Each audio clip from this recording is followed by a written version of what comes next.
What's up mga kabarkadahan? Welcome back again to my YouTube channel. So for today's video guys, ituturo ko sa inyo kung paano mag-connection ng power relay.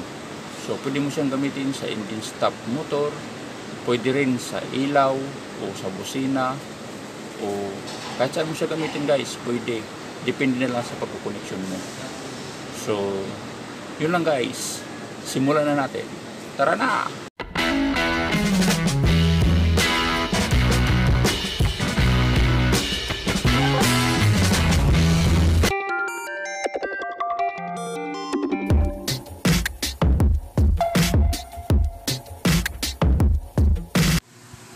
Simulan na natin guys. So ito yung bus relay socket. Yan. Yan guys, bus relay socket yan. So merong number yan dyan sa mga terminal. Tingnan nyo na lang guys. Mamaya i-connection natin yan. Yan. Ito naman yung power relay guys. Kung mapapansin nyo may mga number din. So kung mag-connection kayo nyan guys, pagtapatin nyo lang doon sa socket kung saan siya tumapat yung number. Yan. Ito guys yung fuse holder. Yan. Fuse holder yan. Ito naman yung fuse. 15 amperes. Yan. Ang fuse holder, ang fuse guys, pwede mong gamitin kahit anong amperes ang fuse, depende sa pagkakabitan mo nito. So yun ang titingnan nyo. Ito naman yung toggle switch, yung maging control natin para mapagana natin yung ating power relay. So magpapalitan yan guys pag ilaw mamaya. Kunwari yung makina mo, pag inon mo iilaw yung kabila, pag inop mo naman iilaw naman yung kabila. So yun yung mangyayari mamaya guys. So ito yung dalawang ilaw na sinasabi ko magpapalitan guys. Yan. Pag on mo yung kabila, pag off mo yung kabila naman. So yan yung kadalasang ginagamit guys sa mga koneksyon ganyan sa mga engine stop motor. So meron siyang normally close, meron siyang normally open. So meron tayong electrical tip guys, tingnan nyo naman to. Electrical tape para safety yung ating linya. Kada dugtong natin, babalutan natin siya. Meron tayong cutter, meron tayong crimping tools. Yan. So ito guys, simulan na natin na i-connection yung ating power relay. So ito yung live natin guys, galing sa battery. Yan. Ito naman yung negative, galing din siya sa battery. Pero kung sa sasakyan guys, pwede na siyang i-body ground na lang. Testingin natin kung may gumagana or may supply yung positive. Testingin natin guys. So yun, may ilaw siya. So ibig sabihin may supply.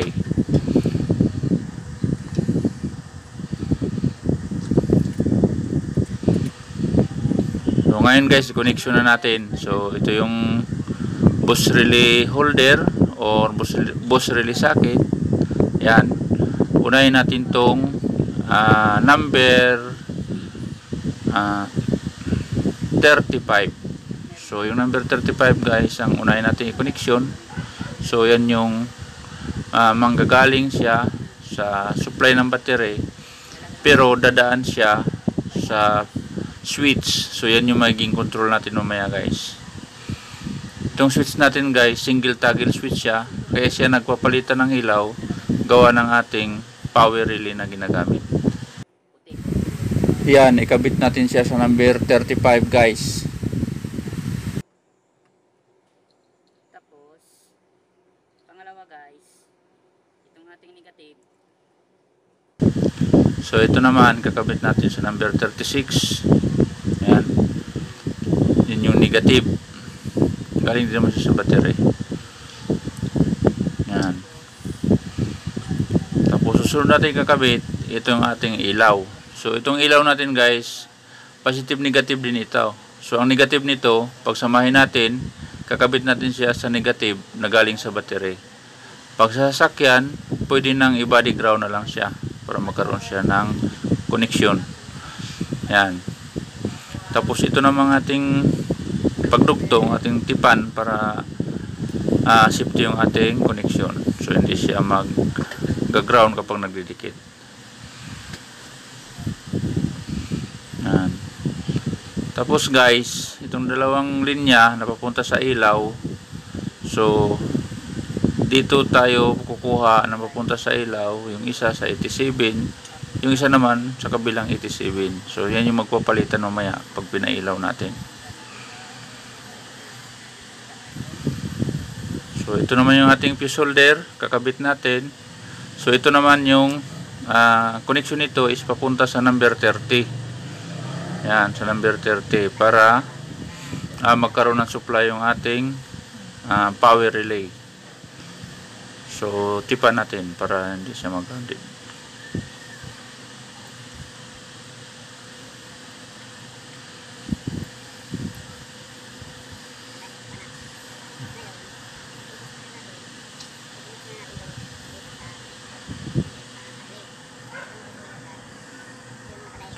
So galing sa battery papunta sa fuse.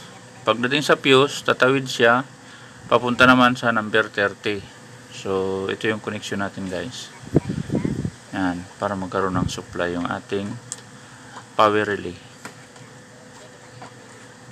So tipan ulit natin.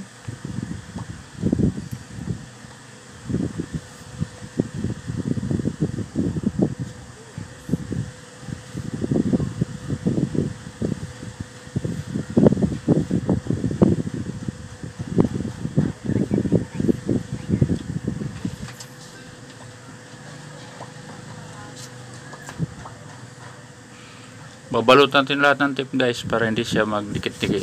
Kung magdikit man siya, hindi siya mag-grounded. So yan.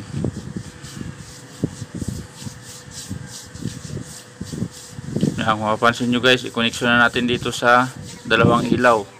So ang connection na to guys, ito yung 87. Yan, yung isa normally close, yung isa naman ang on. So yan.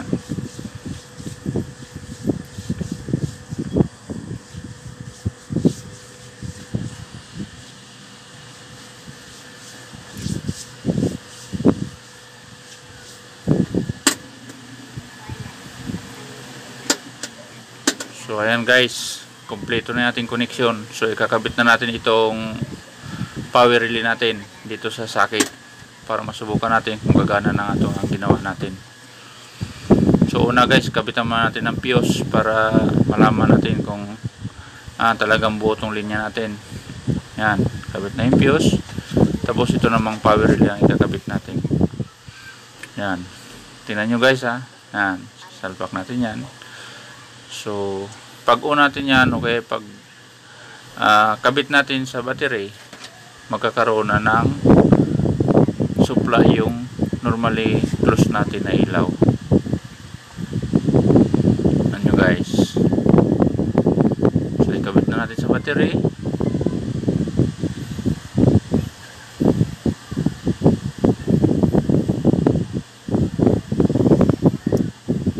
So yan guys, umilaw na siya. Yun yung normally close. Pag pinatay mo, kabila naman yung ilaw. So ganun yung maging principle guys kapag ginamitan mo ng power relay yung ating engine stop motor. So nagpapalitan siya. Ganun din guys sa headlight. So ganun din ang connection niya. So kung gusto mo ng high and low, yun lang gagamitin mo. Diba? Power relay. Yan. So ito yung ating ang ginagawa ngayon guys. Nagko-connection tayo ng power relay. So yan. Diba? Ganyan lang ang magiging trabaho niya. Magpapalitan lang ang ilaw. Yan. Yan lang guys.